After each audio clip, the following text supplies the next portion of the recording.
सीताराम सीताराम सीताराम कहिए, जहीं विधि राखे राम, ताहीं विधि रहिए। सीताराम सीताराम सीताराम कहिए, जहीं विधि राखे राम, ताहीं विधि रहिए। रामचरितमानस तुलसी बाबा जी द्वारा रचित है और इसमें बालकांड में एक चौपाई आई है कि रामचरित सर बिनु अनवाए, सो श्रम जाई न कोटि उप, यानी सो श्रम जाई न कोटि उपाय। कवि कोविद अच्छ हृदय विचारी, गावै हरि जस कली मलहारी। सरस्वती जी की दौड़ी आने की वह थकावट रामचरित रूपी सरोवर में उन्हें नहलाए बिना दूसरे करोड़ों उपायों से भी दूर नहीं होती।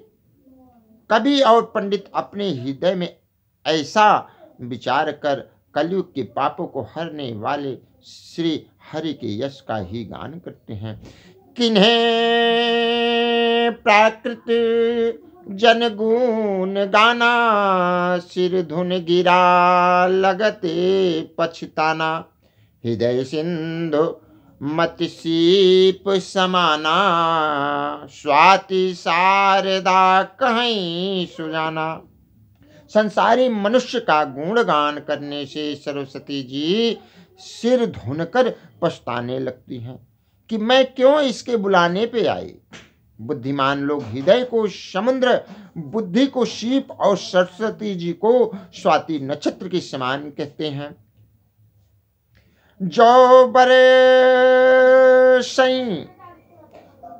बरबार विचारू, कहते हैं बाबा जी, जो बरसई बरबारी विचारू, हुई कबीत मुकुता मनि चारू। इसमें यदि श्रेष्ठ विचार रूपी जल बरसता है तो मुक्ता मणि के समान सुंदर कविता होती है। सरस्वती जी भी खुश हो जाती हैं कि चलिए, हमारे दौड़ के आने से यहाँ पे सांसारिक लोगों की तो बात नहीं, लेकिन भगवान की, हमारे इष्ट की, हमारे पूजनी की, जगत के पालन की तो बात चर्चा चल रही है। जुगत वेधि पुनि पोही, रामचरित बरताग। पहिरहि सज्जन विमल उर, शोभा अति अनुराग।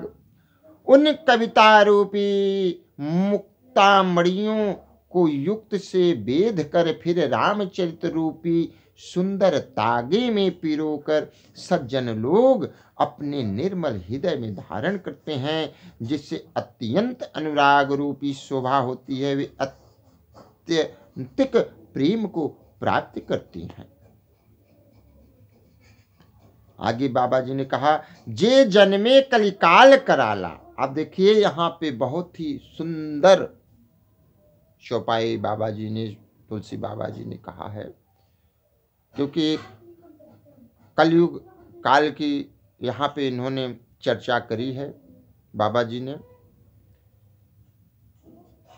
और कलयुग काल में किस प्रकार के, किस किस भांति के लोग रहते हैं, और कलयुग काल में क्या क्या होना है, क्या क्या नहीं होना है, कलयुग का क्या प्रभाव है, किस तरह से कलयुग अपना प्रभाव मनुष्य की बुद्धि के ऊपर, मनुष्य के शारीरिक के ऊपर, मनुष्य की मस्तिष्क के ऊपर, मनुष्य की सोच विचार करने वाली और इनकी वाणी के ऊपर किस प्रकार से कलयुग अपना प्रभाव डालता है। बाबा जी ने इस कलयुग के विषय में भी रामचरितमानस में और अंत में उत्तरकांड में भी इन्होंने कलयुग में हो रहे कर्मों के बारे में बता दिया, और कलयुग में किस किस प्रकार से मनुष्य रहेंगे और क्या क्या, किन किन लोगों की बुराइयां होंगी, किन किन लोगों का पतन होगा, ये भी बता दिया है।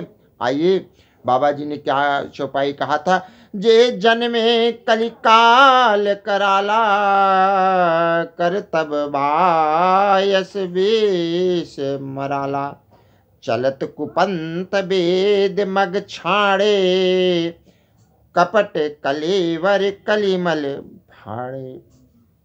कहते हैं जो कराल यानी कलयुग में जन्मे हैं, जिनकी करनी कौवे के समान और वेश हंस का सा है, जो वेद मार्ग को छोड़कर कुमार्ग पर चलते हैं, जो कपट की मूर्ति और कलयुग के पापों के भाड़े हैं। आगे कहते हैं बाबा जी, वंचक भगत कहाई राम के, किंकर कंचन होई काम के। ती मैं प्रथम रेख जगत मोरी, धिक धर्म ध्वज धन धक धोरी। कहते हैं कि जो श्री राम जी के भक्त कहलाकर लोगों को ठगते हैं। अब यहाँ पे ठगों की भी बात कहा जा रहा है। कलयुग में कौन कौन से लोग हैं और कैसे ठगने की विचार प्रक्रिया करते हैं। जो श्री राम जी के भक्त कहलाकर लोगों को ठगते हैं, जो धन लोभ क्रोध और काम के गुलाम हैं, और जो धींगा धींगी करने वाले, धर्म ध्वजी धर्म की झूठी ध्वजा फहराने वाले, दंभी और कपटी के धंधों का बोझ ढोने वाले हैं। संसार के ऐसे लोगों में सबसे पहले मेरी गिनती होनी चाहिए। बाबा जी ने सबसे पहले सर्वप्रथम अपनी गिनती कर दी कि दूसरों की तो बात नहीं, ऐसे में सर्वप्रथम हमारी गिनती हो। क्योंकि जो अपने अवगुण सब कहूँ, बाढ़ कथा पार नहीं लहूँ। ताते मैं अति, बाबा जी ने कहा कि अगर मैं अपना अवगुण कहने चालू कर दूं तो ये कथा, हम राम जी की जो कथा हम कहना, इनका लिखने की बातें कर रहे हैं, रामचरितमानस लिखने की बातें कर रहे हैं, राम कथा करने की बात कर रहे हैं, ये नहीं हो पाएगा। मेरे इतने अवगुण हैं कि वो मैं लिखते लिखते एक नहीं 50 पथन्ना लिख डालूंगा तब भी कम ही पड़ जाएगा हमारे अवगुण। तभी उन्होंने कहा, जो अपने अवगुण सब कहूँ, बाढ़ कथा पार नहीं लहूँ। ताते मैं अति अल्प बखाने, थोड़े महु जानी है।